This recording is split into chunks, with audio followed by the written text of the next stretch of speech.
बौद्ध आणि मुस्लिम समाजाला कमी लेखण्याचा प्रयत्न करणे असंविधानिक।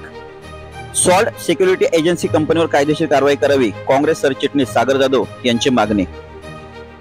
खालापूर तालुक्यात काही दिवसापूर्वी सोशल मीडियावर एक कामगार महिला व कामाची आवश्यकता असलेल्या मुलाचे फोनवरील संभाषण ऑडिओ वाऱ्यासारखे पसरले आणि त्यामध्ये एक सॉल्ट सिक्युरिटी एजन्सी कंपनीमध्ये काम करणाऱ्या महिलेच्या तोंडी बौद्ध आणि मुस्लिम समाजाबाबत असंविधानिक शब्द निघाले। याबाबत खोपोली व खालापूर मधील समाज बांधव एकत्र येऊन सदरील महिलेवर कायदेशीर कारवाई करावी याबाबत उपविभागीय पोलीस अधिकारी खालापूर विक्रम कदम यांच्याकडे मागणी केली। पोलीस प्रशासनाने सदरील महिलेवर तातडीने तक्रार दाखल करून घेतली।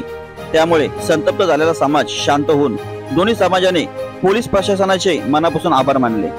चुकीचे वक्तव्य केलेल्या महिलेवर कायदेशीर कारवाई केली, परंतु महिलेला कंपनीने ज्या कोणी वरिष्ठ कर्मचारी यांनी बौद्ध आणि मुस्लिम समाजाला कामावर घेतले जाणार नाही असे बोलण्यास भाग पाडले आहे, यांच्यावर सुद्धा योग्य ती चौकशी करून कारवाई करावी याबाबत खोपोली शहर काँग्रेसचे सरचिटणीस सागर जाधव, पर्यावरण सेल अध्यक्ष मुख्तार शेख, युवा काँग्रेस अध्यक्ष तय्यब शेख व काँग्रेस कमिटी खोपोली यांच्या मार्फत मागणी केली जात आहे। खालापूर तालुक्यात 2-3 दिवसापूर्वी मुस्लिम आणि बौद्ध समाजावरती जो अन्याय झाला, काही बौद्ध समाजातील तरुण सिक्युरिटीचं काम मागण्यासाठी गेले असताना त्या सिक्युरिटीच्या HR डिपार्टमेंटून जी महिला काम करत होती, जी व्यक्ती काम करत होती, त्यांनी सांगितलं का बुद्धिस्ट आणि मुस्लिम या समाजाच्या लोकांना कामावर घ्यायचं नाही अशी आमच्या कंपनीची पॉलिसी आहे। त्या व्यक्तीविरोधात गुन्हा दाखल झालेला आहे, परंतु ह्याचा मास्टरमाइंड कोण? ती कंपनीची पॉलिसी आहे, त्या व्यक्तीने स्वतः वैयक्तिक रोषातून हा विषय घेतलेला आहे का त्या कंपनीची पॉलिसी आहे का ज्या कंपनीत त्यांना कामाला लावायचं होतं त्या कंपनीची ही पॉलिसी आहे? जर तुम्हाला बुद्धिस्ट आणि मुस्लिम समाज जमत नाही तर तुम्ही कंपनी ही चालवता कशी काय?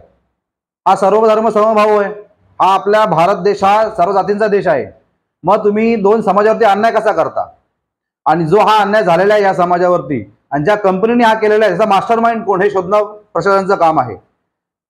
आम्ही 2 दिवसापूर्वी DYSP साहेब आणि तहसीलदार साहेब यांना निवेदन दिलं काँग्रेस पक्षामार्फत की ज्या कंपनीचा हा अजेंडा आहे त्या कंपनीवरती कायदेशीर कारवाई करावी, त्या कंपनीचं लायसन्स रद्द करावं आणि ह्या कंपनीच्या कारवाईमध्ये जो मास्टरमाइंड आहे, मग ती खालापूर इंडस्ट्री असोसिएशनचे पदाधिकारी असतील की आणखीन कोण असेल, त्याच्यावर सुद्धा ॲट्रॉसिटी गुन्हा आणि हिंदू मुस्लिम या कायद्याअंतर्गत त्याच्यावर गुन्हा दाखल झाला पाहिजे।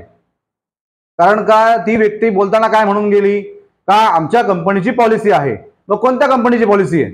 ज्या कंपनी तुम्ही काम करत ती कंपनी का ज्याच्यासाठी तुम्ही काम करणार आहात त्या कंपनीची पॉलिसी आहे? त्या व्यवस्थापनावर गुन्हा दाखल झाला पाहिजे। जर 10 दिवसात त्या व्यवस्थापनावर गुन्हा दाखल झाला नाही तर काँग्रेस कमिटीकडून हे खालापूर तालुक्यात खूप मोठं जनआंदोलन होईल आणि या आंदोलनाचा सर्व भार हा त्या कंपनीवरती आणि प्रशासनावर राहणार आहे। खालापूर तालुक्यात जे घडलं ते खूप वाईट आहे।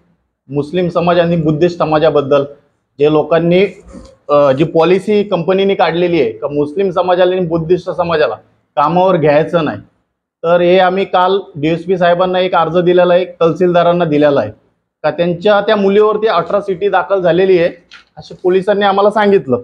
पण आमचं एक म्हणणं आहे का त्यांच्या मागचा जो मास्टरमाइंड आहे ते मॅडम ज्या म्हणत होत्या का आमच्या कंपनीची पॉलिसी आहे, ती पॉलिसी कुठल्या कंपनीची आहे? ज्या कंपनीत कामाला लावणार होते का ज्या कंपनीची ती कामगार आहे ती मॅडम, त्या कंपनीची पॉलिसी होती त्या सिक्युरिटीची, तर त्यांच्यावर पोलिसांनी ताबडतोब ॲक्शन घ्यावी। त्यांच्या पाठीमागचा मास्टरमाइंड कोण आहे त्यांच्यावर कारवाई करावी।